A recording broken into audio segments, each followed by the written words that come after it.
Hello all, welcome to home science classes. बच्चे, हम इन classes में क्लास 12th के 2021 के सिलेबस को डिस्कस कर रहे हैं। हम फर्स्ट चैप्टर डिस्कस कर रहे हैं।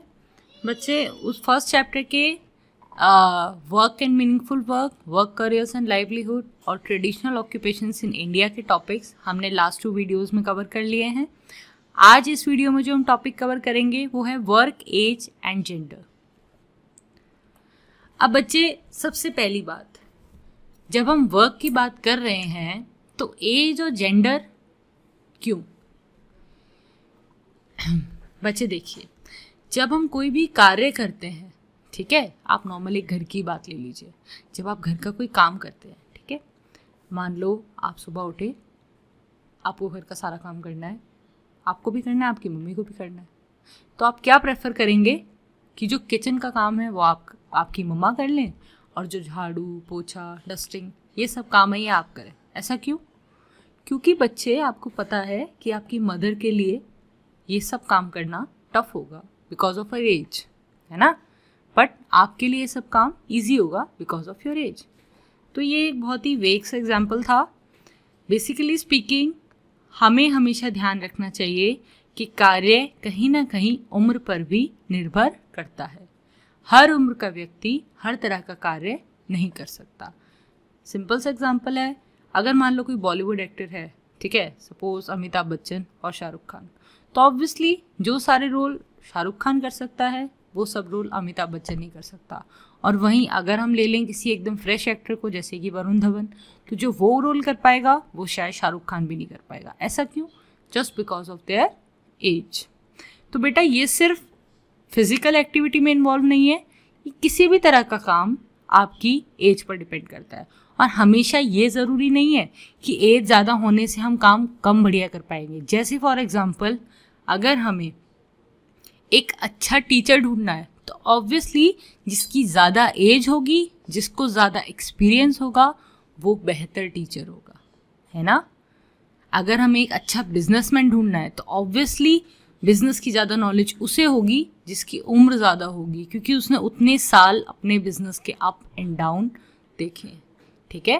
तो टेक्निकली स्पीकिंग, अगर हम इसमें पढ़ें जो ये लिखा है, इसमें क्या लिखा है, we often come across various jobs which are suitable for a particular age group. As for example, working as a construction worker is more suitable for man under the age of 40। ऐसा नहीं है कि construction worker का काम, मजदूरों का काम 40 साल के ऊपर के लोग नहीं करते, करते हैं, बट नहीं करना चाहिए। क्यों? After that it becomes very difficult and hazardous for that person to carry out the same job.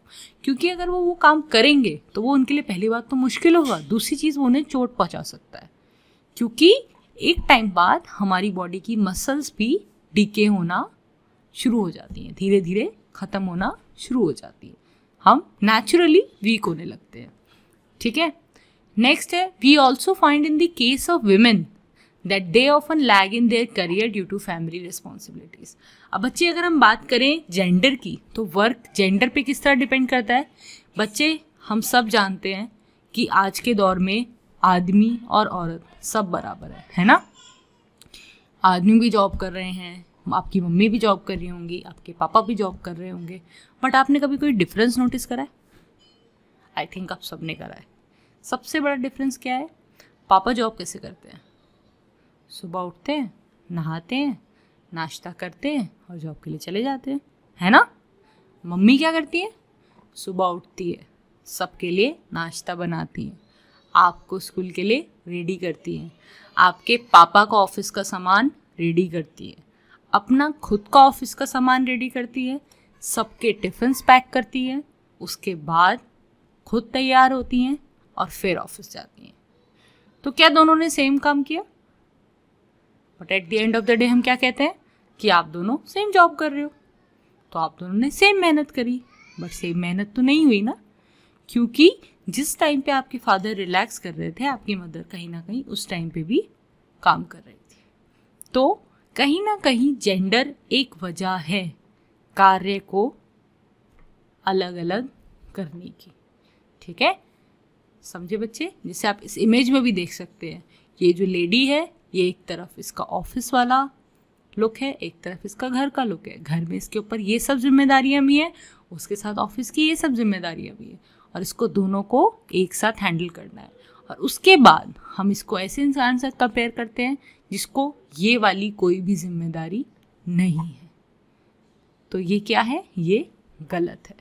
हमें कोशिश करनी चाहिए कि हम एक ऐसी सोसाइटी डेवलप करें जहाँ पे ये वाली जो शेयरिंग है, हाउस होल्ड वर्क जो है, वो मेल और फीमेल दोनों बराबर करें। बच्चे, एक सिंपल सी बात बताती हूँ। हम हिंदुस्तानियों की आदत है कि हमें वेस्टर्न कल्चर अडॉप्ट करना होता है। हम वेस्टर्न कल्चर अडॉप्ट तो कर लेते हैं मगर पूरी तरह नहीं करते।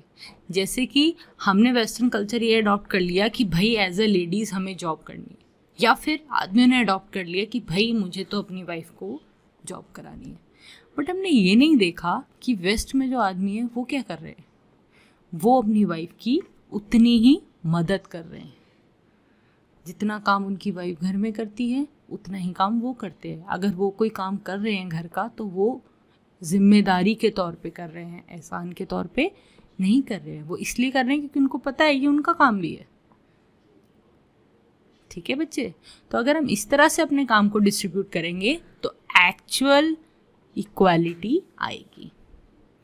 ठीक है बच्चे? और ये जो वर्क एज और जेंडर मुद्दा है ये खत्म हो जाएगा। ठीक है? नेक्स्ट आता है बेटा gender issues in relation to work. सबसे पहला आता है सैलरी डिस्क्रिपेंसीज। अब बच्चे ये दोनों तरह से हो सकती हैं।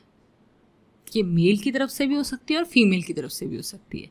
जैसे कि इस फोटो में देखोगे कि मेल को ज़्यादा सैलरी, फीमेल को कम। बट ऐसा हमेशा ज़रूरी नहीं होता। अब ये ज़्यादा कम का तो सबको पता है क्योंकि भाई फीमेल को इतना सारा काम करना होता है, तो हो सकता है अपने वर्क अच्छे से परफॉर्म नहीं कर पा रही क्योंकि उसको इतना अच्छा टाइम नहीं मिल रहा है, इतना टाइम। बट मेल को मिल रहा है तो वो कर रहा है परफॉर्म, तो उसको ऑब्वियसली फिर ज़्यादा इंक्रीमेंट होगा, ज़्यादा सैलरी मिलेगी।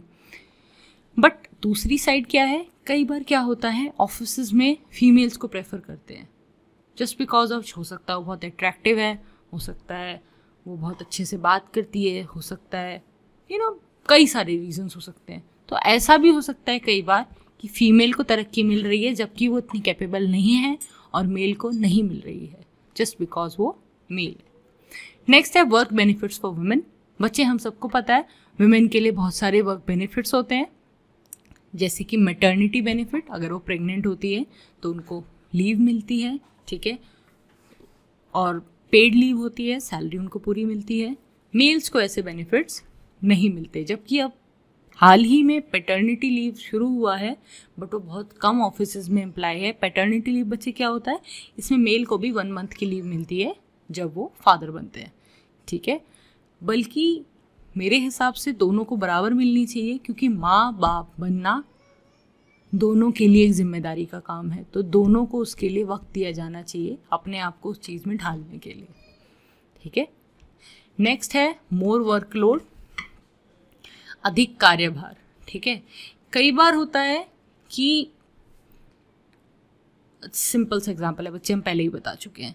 कई बार होता है हमें लगता है कि हमने विमेन मैन सबको बराबर काम दे रखा है या हर एम्प्लॉय को बराबर काम कर रखा है, बट हम ये नहीं देखते कि वो एम्प्लॉय किस जगह से आ रहा है। हो सकता है एक एम्प्लॉय जो है वो एक बहुत ही अच्छे घर का है, ठीक है, बहुत ही वेल ऑफ फैमिली है, उसके घर में खूब नौकर चाकर हैं, वो मज़े से घर में रह रहा है, उसे बस ऑफिस आना, ऑफिस का काम करना और घर जाना है। और एक दूसरा एम्प्लॉय है जो अपने घर से दूर रह रहा है, रूम लेके रह रहा है, या किस तरह से रह रहा है, उसको भी देखना है, घर की सफाई देखनी है, खाना पीना देखना है, बिजली का बिल, और 10 जिम्मेदारियाँ हैं उसके ऊपर। तो ऑब्वियसली अगर आप उन दोनों को एक ही पल्ले में तोलेंगे तो वो कहीं ना कहीं गलत होगा। ठीक है, तो हमें हमेशा ध्यान रखना चाहिए कि हम अपने वर्कलोड को प्रॉपरली डिस्ट्रीब्यूट करें। फिर है चॉइस ऑफ करियर। बच्चे, चॉइस ऑफ करियर बहुत इंपॉर्टेंट है। देखो इसमें दे रखा है कि आपको करियर किस तरह चॉइस चूज़ करना चाहिए। आपको सबसे पहले असेस करना चाहिए, अपने आप को जानना चाहिए। उसके बाद make a list of occupation to explore, आप क्या क्या कर सकते हो उसकी लिस्ट बनाओ। फिर है कंडक्ट इंफॉर्मेशनल इंटरव्यूज, जो लोग उन ऑक्यूपेशन में इन्वॉल्व हैं, जो लोग वो काम कर रहे हैं उनसे बात करिए। मेक योर करियर चॉइस, अपने करियर में एक चॉइस बनाइए कि भाई मुझे ये पसंद है। आइडेंटिफाई योर गोल्स, फिर ये पता लगाइए कि आपको क्या करना है। फिर right a career action plan. फिर अल्टीमेटली उस करियर को अडॉप्ट करिए। अब ये मैंने आपको क्यों बताया कि बच्चे एक सही करियर चूज़ करना बहुत ज़रूरी है। हमें लगता है ये बस अभी की बात है, नहीं, ये पूरे लाइफ टाइम की बात है। अगर मैंने आज अपना करियर गलत चूज़ करा तो बच्चे इसको मुझे पूरी ज़िंदगी आगे लेके अपने साथ जाना पड़ेगा, ठीक है। तो हमेशा एक सही करियर चूज़ करना चाहिए। फिर है एजुकेशन। बच्चे एजुकेशन बहुत इंपॉर्टेंट है। अगर हमारी प्रॉपर एजुकेशन नहीं है तो हम एक अच्छी जॉब कैसे एक्सपेक्ट कर सकते हैं। गरीब लोगों को भी कहते हैं ना कि अपने बच्चों को पढ़ाओ। अगर अपना तुम्हें स्टैंडर्ड बढ़ाना है, अपनी लिविंग अच्छी करनी है, एक अच्छी ज़िंदगी जीनी है, तो उसका सबसे अच्छा तरीका क्या है? अपने बच्चों को पढ़ाओ, क्योंकि पढ़ाई कभी भी बर्बाद नहीं जाती। फिर है अर्ली मैरिज। बच्चे अर्ली मैरिज एक बहुत ही ज़्यादा गलत रिचुअल है हमारी सोसाइटी का, क्योंकि क्या होता है इसमें हम बच्चे के फ्यूचर को बचपन में ही ख़त्म कर देते हैं, है ना। तो हमें इस चीज़ के खिलाफ उठना चाहिए। हमें बिल्कुल भी हमें लगता है कि अर्ली मैरिज ख़त्म हो गई है, बच्चे, ऐसा बिल्कुल भी नहीं है। आज भी बहुत जगहें ऐसी हैं जहाँ पर छोटे छोटे बच्चों की शादी की जाती है। हमें इसके खिलाफ बोलना है, हमें इसके खिलाफ आवाज़ उठानी है, ठीक है। क्योंकि ये अर्ली मैरिज जो है वो अल्टीमेटली उस बच्चे का पूरा फ्यूचर ख़त्म कर देती है, ठीक है। नेक्स्ट है वर्क प्लेस मॉलेस्टेशन। बच्चे ये बहुत बड़ा मुद्दा है आजकल, MNCs में तो बहुत ज़्यादा ये मुद्दा आगे आ रहा है। Work place molestation. मॉलेस्टेशन क्या होता है बच्चे? छेड़छाड़। जब वर्क प्लेस में आपके साथ आपका बॉस या हो सकता है कोई कलीग या कोई भी गलत व्यवहार करता है, उसको बोलते हैं work place molestation. Work place molestation के खिलाफ आवाज़ उठानी ज़रूरी है। और हमें ध्यान रखना है बच्चे एज एन इंडिविजुअल कि अगर हमारे साथ छेड़छाड़ या कोई गलत चीज़ हो रही है तो हमें उसके खिलाफ पहली बार में ही आवाज़ उठानी है। हमें ये नहीं सोचना है कि चलो एक बार हो गया अगली बार नहीं होगा, नहीं। जो इंसान एक बार कर सकता है वो दोबारा भी कर सकता है, ठीक है। तो हमें कभी भी आवाज़ उठाने से डरना नहीं चाहिए। हम एज एन इंडिविजुअल हमें इतना स्ट्रांग होना चाहिए कि अगर हमारे साथ कुछ गलत हो रहा है तो हमें उसके खिलाफ आवाज़ उठानी होगी। ओके बच्चे, तो ये हमारे जेंडर इश्यूज़ थे। अब हम नेक्स्ट स्लाइड पे मूव करते हैं।